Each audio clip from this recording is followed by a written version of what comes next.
So, our final film of the quarter is The Birds, of course. And there are a few things about the filming and the production of the film that I thought you would find interesting. For this film, as I noted in my introductory lecture, Hitchcock used a mix of live birds, trained and untrained, and he also used mechanical birds and puppets, as well as images of birds, kind of layered upon layered images. A few scenes to note in this particular scene that we're looking at here, the scene, of course, in Lydia's house with the attack from the chimney. Hitchcock used a combination of real birds, sparrows and finches particularly, and they were in a wind tunnel. And then he also used the composite images of birds to create the effect of masses of birds. So there weren't actually as many birds as you see on the screen, but some were actually live. Then, in this attack on the school children scene, Hitchcock used real trained birds. He also used mechanical birds and bird puppets, as well as composite images of birds.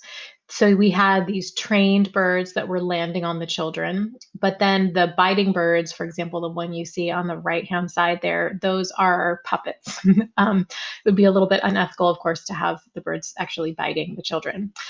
This bird attack on the school children, too, is interesting in terms of the editing. It contains 60 cuts and it took 6 weeks to assemble.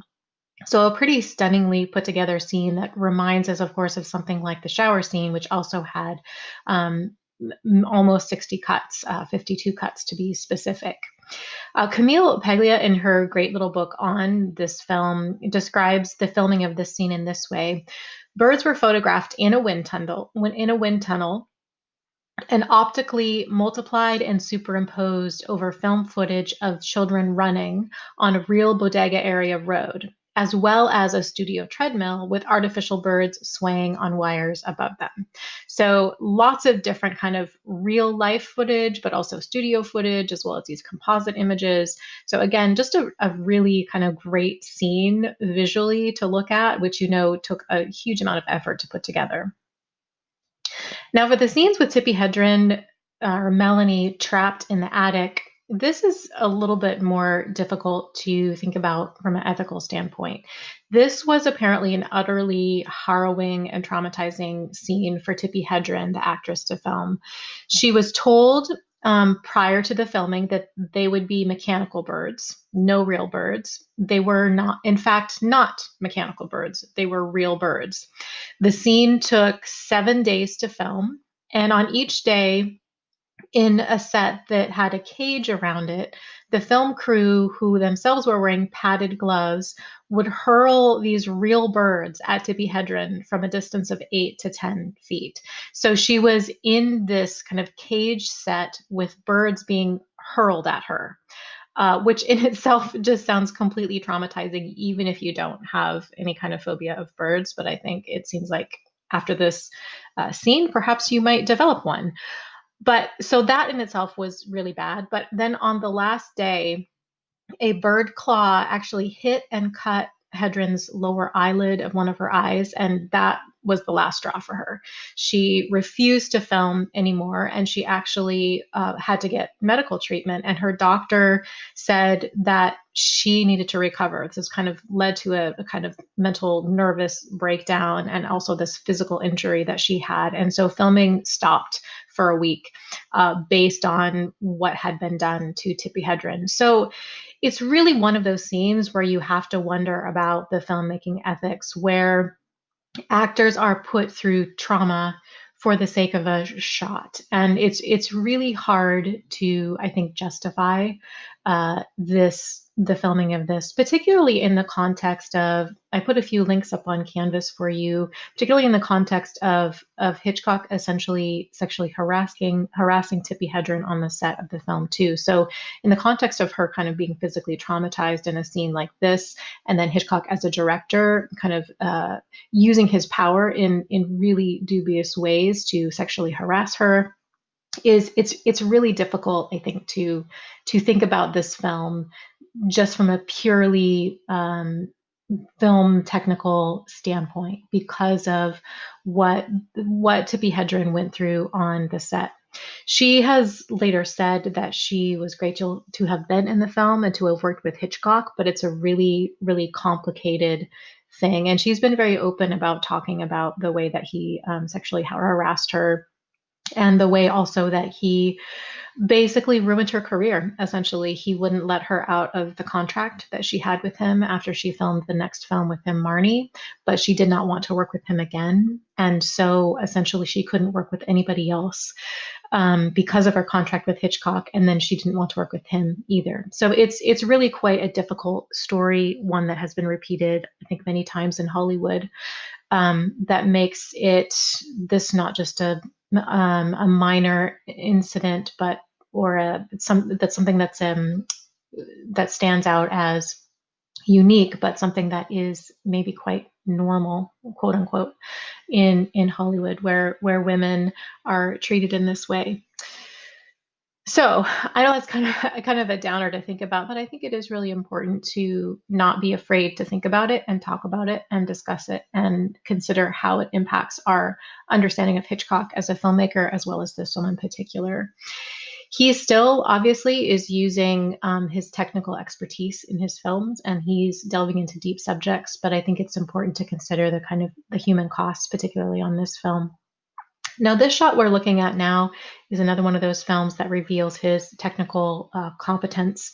This is a really complex shot. He himself said, quote, "It was the most difficult single shot I've ever done.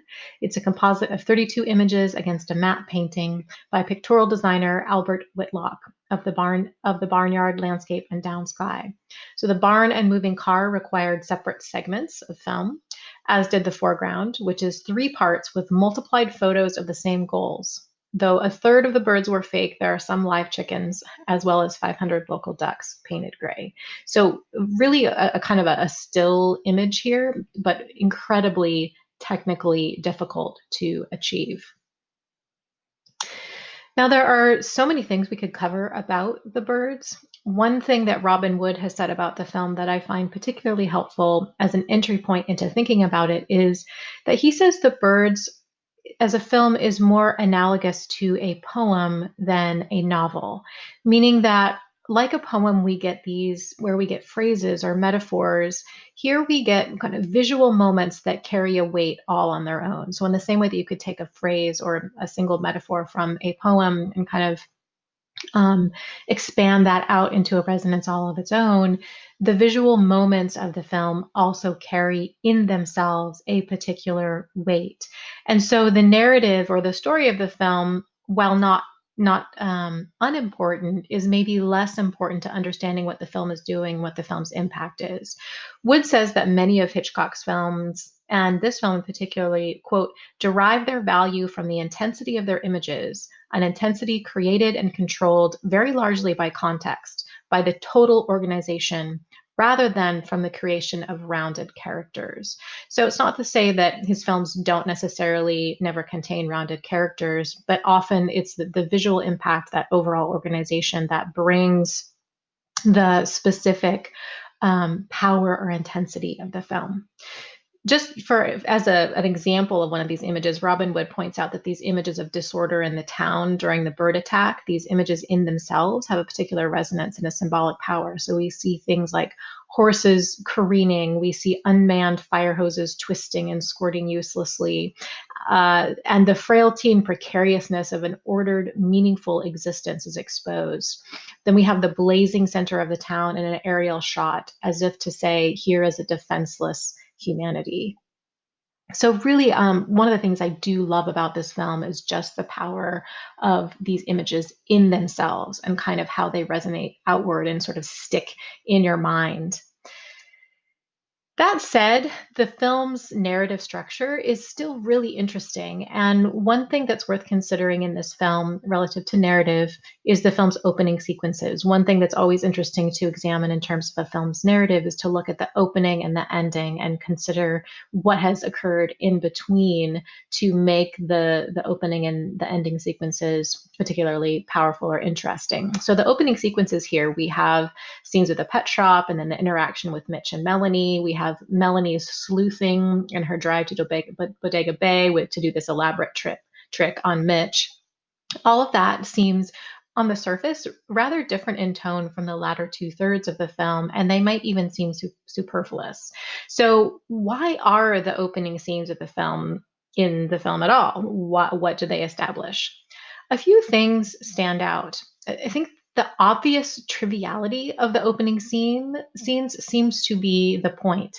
It's maybe analogous to something like Roger Thornhill's character in the opening scenes of North by Northwest, where we see him as quite a shallow, kind of careless, even callous man, even if he is charismatic. So here we have, in these opening scenes, we have Mitch and Melanie essentially play acting rather than living. We are, as Donald Spoto notes, shown characters who treat relationships like jokes, who tease and toy with one another, and who refuse to take one another's feelings seriously. So the first sequences are like a comedy based on the idea that relationships don't really matter and that they're a kind of a game that we play when we're bored. Melanie's plans for the birds in the opening of the film are quite telling too. So she had planned, we learned, to get a mynah bird in order to play a trick on her aunt, in order to shock her aunt with the bird's bad language. And then she also, her reason for buying the lovebirds is solely to show Mitch a thing or two. So clearly the birds are pawns in her game, not really things that she cares about. And she's not necessarily looking to develop a deep relationship. She just wants to kind of, again, play a game, play a trick on people. It's interesting too that there are some pretty clear parallels made between Melanie herself and the caged birds. Robin Wood notes that Melanie is imprisoned in a gilded cage of sophisticated triviality, in an inability to be sincere, which is in itself an inability to live. If you're not sincere, how can you really be sincerely vulnerable and open and develop deep relationships? For example, too, even the way that Melanie looks, her posture in the elevator here, in addition to her trivial tricks on Mitch, has this kind of artificiality to it. It looks unnatural. It's dehumanizing. It is almost bird-like, her posture here. So in these opening scenes, we see Melanie, and also Mitch sees her as quite a restless, shallow playgirl. Mitch, too, though, can't be let off the hook. He seems to be quite arrogant, self assured, emotionally withdrawn. He's willing to play this game as much as Melanie is. And so both characters really appear to lack a kind of depth or purpose. And they might have a difficult time seeing beyond the surface of things. Or if there is a darker surface, some darker something under the surface, they're unwilling to address them or talk about them. Now, by the end of the film, both characters do learn to see beyond the surface of things in each other, particularly. They become much more sincere and more sincerely emotional rather than trivial by the end of the film. And so the birds' attacks become something to drive their characters towards depth. We can't, I don't think, say that the birds are a quote unquote punishment on them, though I think the birds are merely a kind of instigator for them to become better people or to become their better selves, as it were. And more on the meanings of the birds themselves in a moment. It is quite interesting, given the character development that eventually happens in the film, to consider the POV of the film. Now, in most films, we are fully with the protagonist, we're sympathetic to them and to their point of view. And I think we could say that Melanie is the protagonist of this film. This film is interesting because Hitchcock doesn't fully immerse us in Melanie's perspective. We feel much differently about her than, for example, we do about Marion in Psycho. Now, even though Marion stole $40,000, which is a really terrible crime, and Melanie at the beginning of the film, she's just merely playing an elaborate joke. So on the surface of it, you would think that Marion should be less sympathetic than Melanie, but she isn't. She is more sympathetic than Melanie. Robin Wood notes that there are certain uses of audience identification techniques that do involve us with Melanie Daniels and should lead us to feel like we are being asked to be Melanie. But the audience identification that Hitch asks of us in this film is far more, as Wood puts it, quote, delicate and intermittent in nature than it is with Marion. For example, in the scenes with Melanie driving out to Bodega Bay, our identification with her is not really insisted upon like it is with Marion when Marion is driving, and we're really in her point of view. We're hearing her thoughts. We're seeing things as she sees them. We're kind of in her paranoia. We're not with Melanie in the same way that we are with Marion. There are a few close-ups of Melanie, but there's also a really high aerial view, a distant view of above as we see her car winding along the road. It's almost as if we're free to be critical of Melanie, like a godlike view looking down on Melanie, as it were. And we're also led to question her motives. We don't really understand why she feels it's totally necessary to play this elaborate trick on Mitch. It seems pretty trivial. Also, during the boat attack pictured there in the bottom two images, we could have been made to more deeply identify with her in this moment, but we're clearly made to look at her smug expression right before the bird attacks, and that does very little to endear us to her. And so when the attack comes, it's not as maybe much of a sympathetic shock as it might be otherwise. So that our attitude towards Melanie gives us a very complicated emotions. We don't necessarily want her to be attacked exactly, but we also don't necessarily fully feel on her side, at least not initially. And I'm not sure that really fully changes into much later in the film, it's just such an interesting choice. And it's clearly quite a conscious choice on Hitchcock's part, given what he could have done. He could have immersed us as he did in Marion's point of view, but he chooses not to here. Now, leaving Melanie aside for a moment, another important character in the film is Lydia Brenner. She is a character we might distrust at first, assuming that she perhaps is a possessive, grasping, jealous mother, maybe a bit like Mrs. Bates in Psycho. Instead of being a character like Mrs. Bates, though, Lydia Brenner is quite a great deal more sympathetic. The film throughout, for example, emphasizes her loneliness and her dread of being alone, something that is just even on a barely surface reading of the film is quite sympathetic. And it's a character trait I think that we can also link us to our understanding of Melanie, which is important.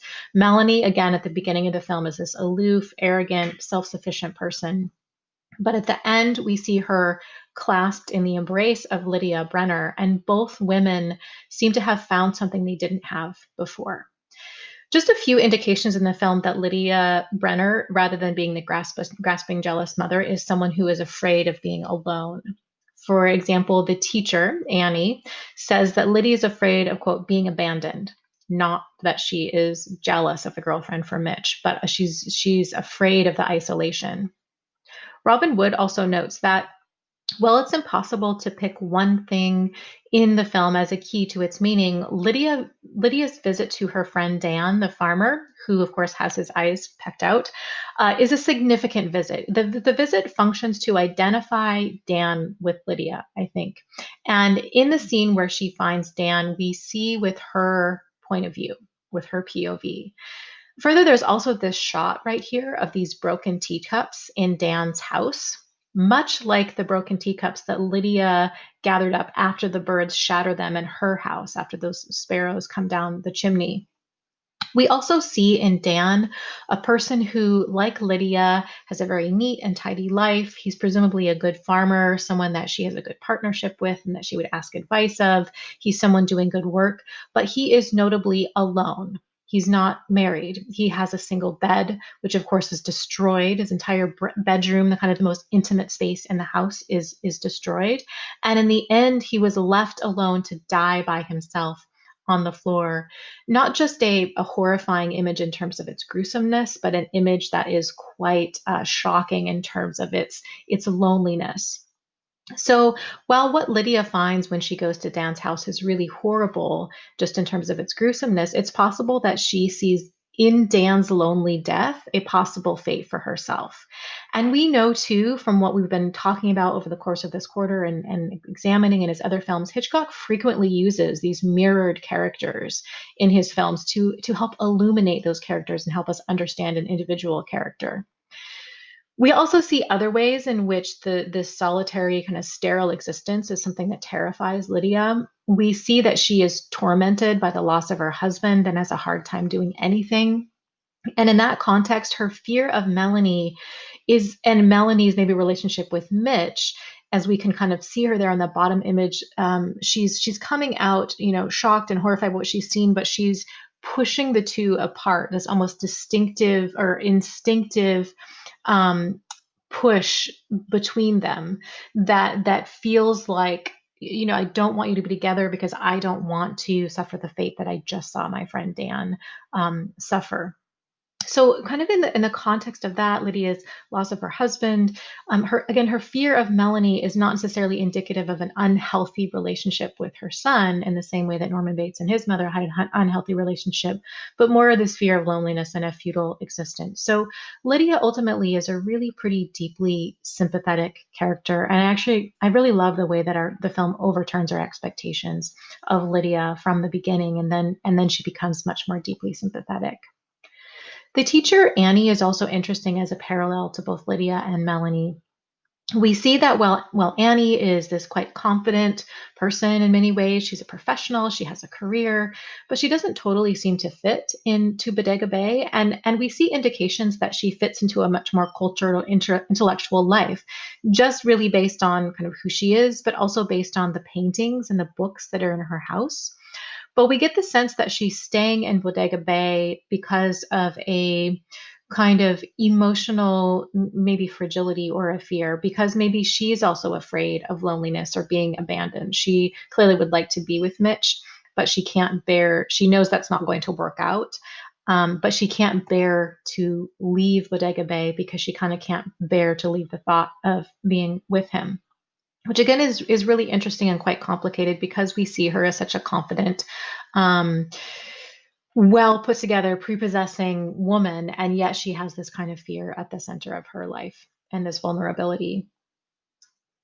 Now, Annie too, who like Dan is killed by birds, the fact that that fact reminds us that maybe the birds have a special horror or a significance for those who are alone.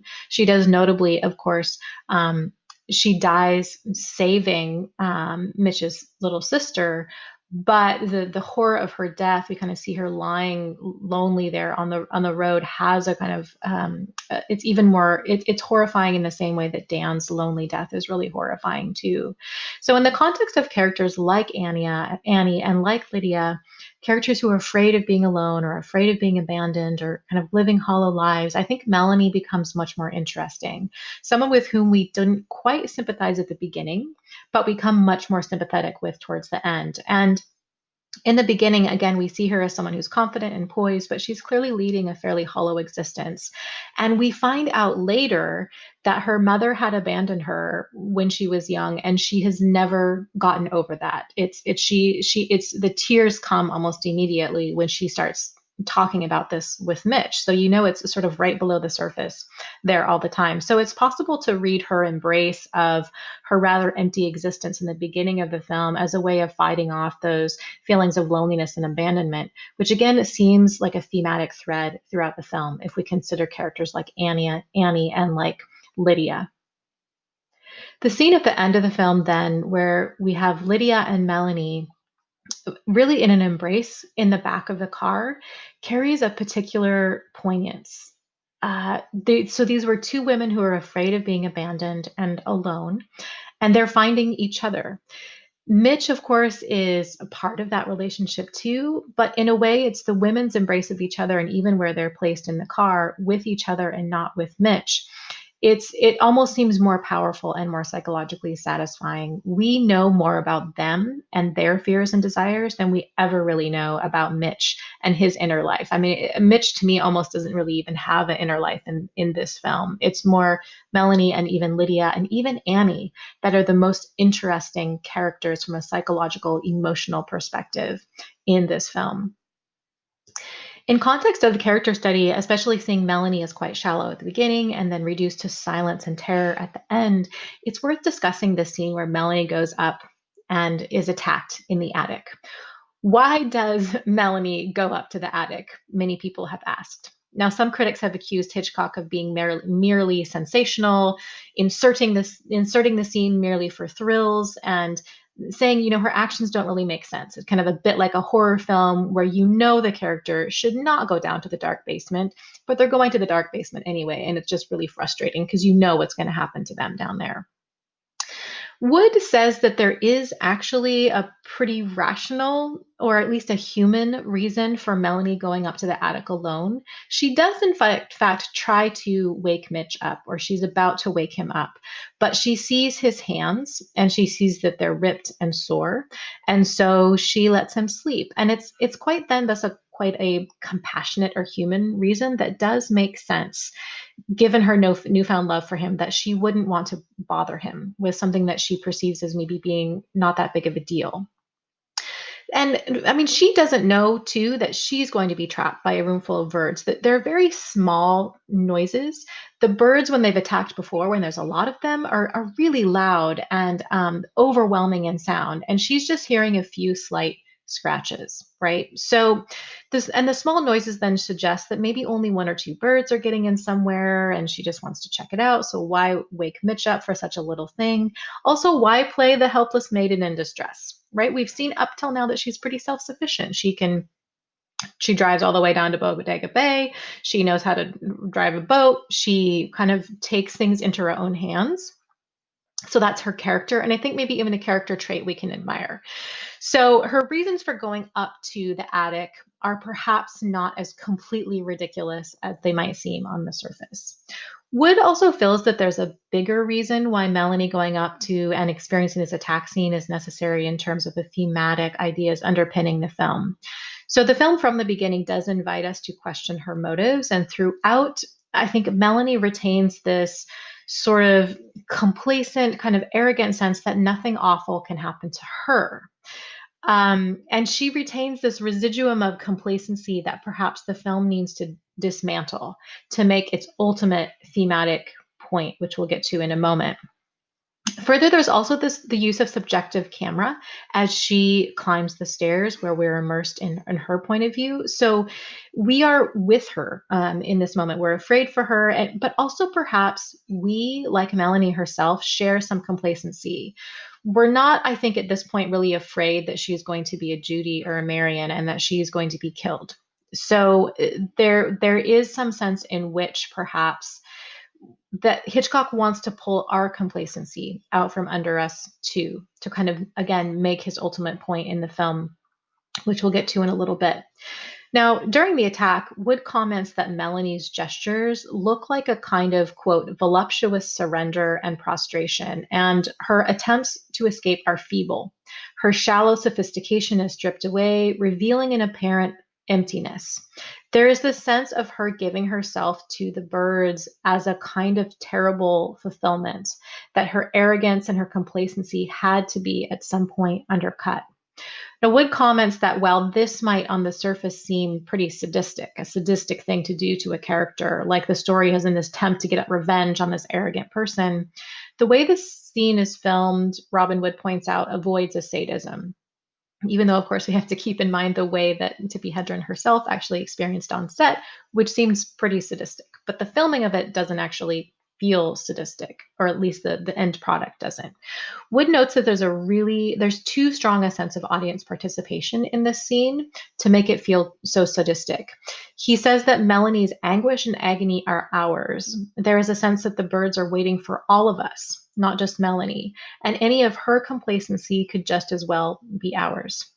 I would also add that any sense of a lack of realism in this scene where Melanie seems so helpless in the face of these birds, it might help us if we consider, as we noted what Wood said earlier, that this film is more poetic than narrative, and that the images themselves retain a power rather than the character motivation.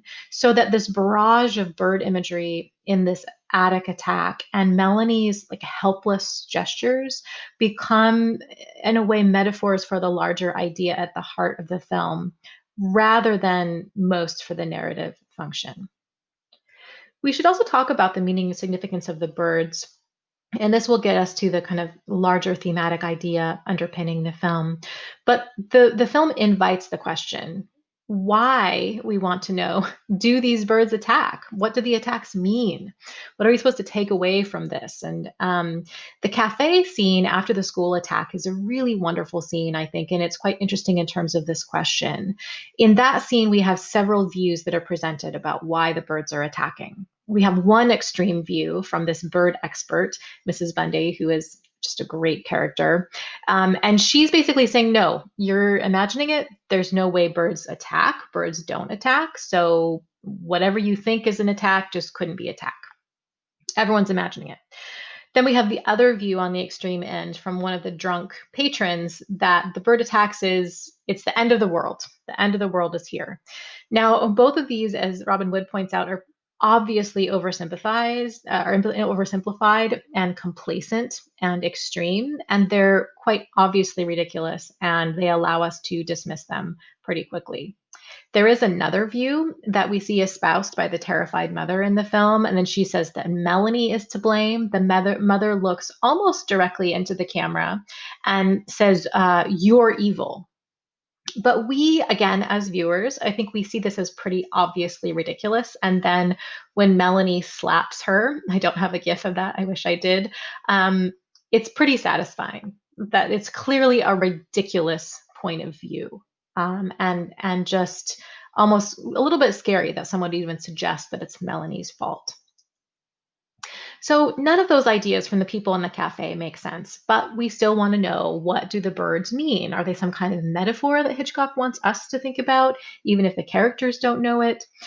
There are three possible reasons that people have suggested about the meaning of the birds. One possible reason links to Hitchcock's own trailer for the film, the idea that the birds perhaps are taking revenge because of long ongoing human persecution of birds, hunting birds, eating birds. So why would the birds not take revenge? Another possible reason might be theological, that maybe the birds are sent by God to punish evil in humanity, that there's kind of a divine judgment going on. Another possible reason that some have suggested, including Donald Spoto, is that the birds are a physical expression of the tensions between characters. This is maybe more interesting, but I think ultimately for me a little bit unsatisfactory. So there are several things that make all of those reasons for the bird attacks, that the birds are taking revenge, that the birds are God's judgment, that the birds are indicators of tensions in human relationships. So there are several things that make those reasons unsatisfactory. So, for just a small example, at the birthday party, children are attacked. Same with the school. And I don't have an image of it at the end of the birthday party here, but there's a really significant shot where we get in quite close to the children's faces at the end. And it's like this idea of the innocent faces of children. And the way that the camera focus on them at the end of this birthday party attack scene makes it really hard to believe that birds are God's judgment, or that birds are related to humans' tension, or that birds are related to any kind of bird revenge. The children have not, as far as the film conceives it, done anything to deserve punishment or revenge. They're little kids, right? What really could they have done, or what kind of tensions could be among children that would be a reflection of the birds? So that's pretty unsatisfying. That there's any specific revenge reason or divine judgment reason that would lead to the birds attacking children. We have to come in the end, I think, to the idea that the film itself indicates the birds just cannot be explained. There is no explanation. Robin Wood points that that is exactly the point, the inexplicable nature of the disaster. In the same sense, perhaps we could say that COVID-19, which we're experiencing now, it's not meaningful in the sense that it's divine judgment or revenge. It just happens. There isn't really explaining it. It just is a disaster that we're dealing with. So Robin Wood says that the film is about the disturbing sense of precariousness and unpredictability that's common in Hitchcock's films. We've seen he's a filmmaker who delights in disrupting a normal, everyday atmosphere and revealing that chaos is always just a step away. The birds, in this sense, Robin Wood says, can be read as a concrete embodiment of the arbitrary and unpredictable in human life, an embodiment of whatever makes human life and human relationships precarious, a reminder of fragility and instability that cannot be ignored or evaded, and a reminder of the possibility that life might simply be inexplicable and absurd. As Wood notes, for example, scenes like this Sparrow fireplace attack scene in Lydia's house serves to show how easily upset Lydia's order and domestic space are. We see after the Sparrow attack too that the police, of course, figures that we've seen over and over again in Hitchcock's film, the police are also ineffectual and useless. These representatives of the law, as they almost always are in Hitchcock's films, are shown to be really superficial, ineffectual to help people that most need it. So Lydia Brenner and the Brenner home as reflecting kind of tidy domestic respectability, the images of law and order and the police officers. These things too seem to be at the mercy of forces outside of human control.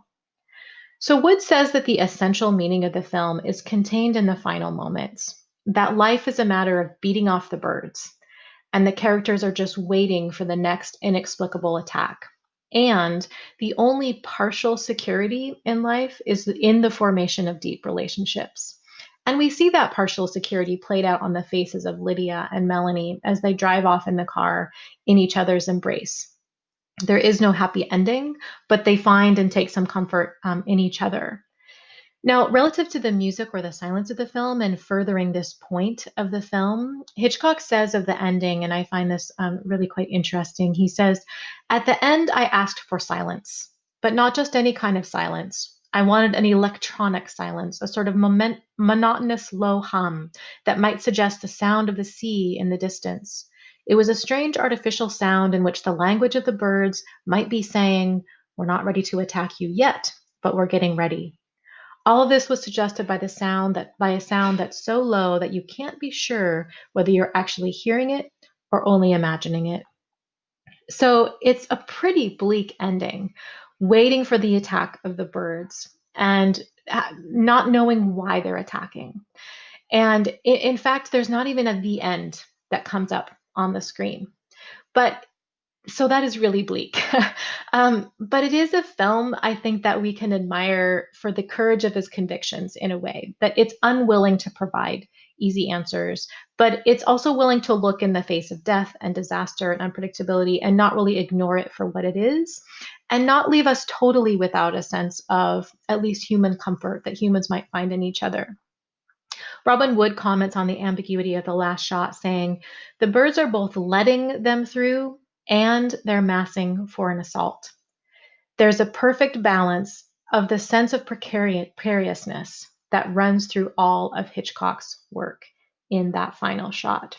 And so I think it's a great way to end our class this quarter with that final shot and Hitchcock's repeated use of the sense of precariousness of human life.